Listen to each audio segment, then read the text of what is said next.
Donald Trump's latest Canadian broadside is drawing mockery from late-night comedians. The Canada thing.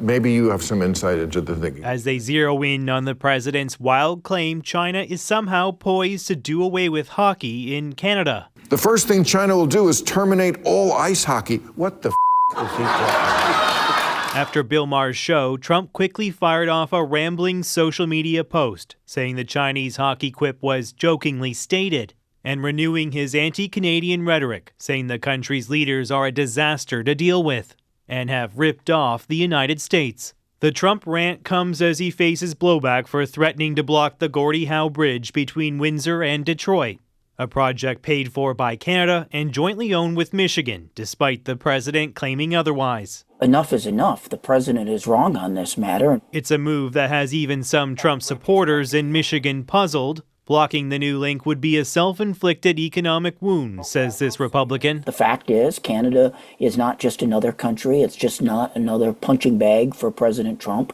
Canada is our largest trading partner. The American Maroon family owns the neighboring Ambassador Bridge. Long opposed to a competing link, U.S. records obtained by CBC News show their company has retained a lobby firm with direct ties to Trump's chief of staff. Matthew Maroon, a Trump donor, reportedly spoke to U.S. Commerce Secretary Howard Lutnick just hours before the president threatened to stymie the new link, a call Democrats are vowing to investigate. The joint resolution is passed. The U.S. House, with some Republican defections, also voted narrowly to block some of Trump's tariffs on Canada, and a Republican senator from Alaska is asking Canadians to look past Trump's tough talk. These relationships need to endure beyond the rhetoric of the moment. And I know that that's hard, but this is where we've got to have a longer term view.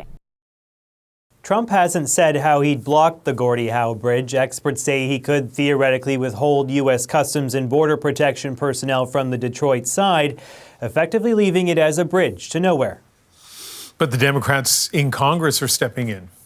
Yeah, a bill was introduced late Friday that, if passed, would prohibit the Trump administration from interfering with the bridge, though it's not clear it would survive a presidential veto.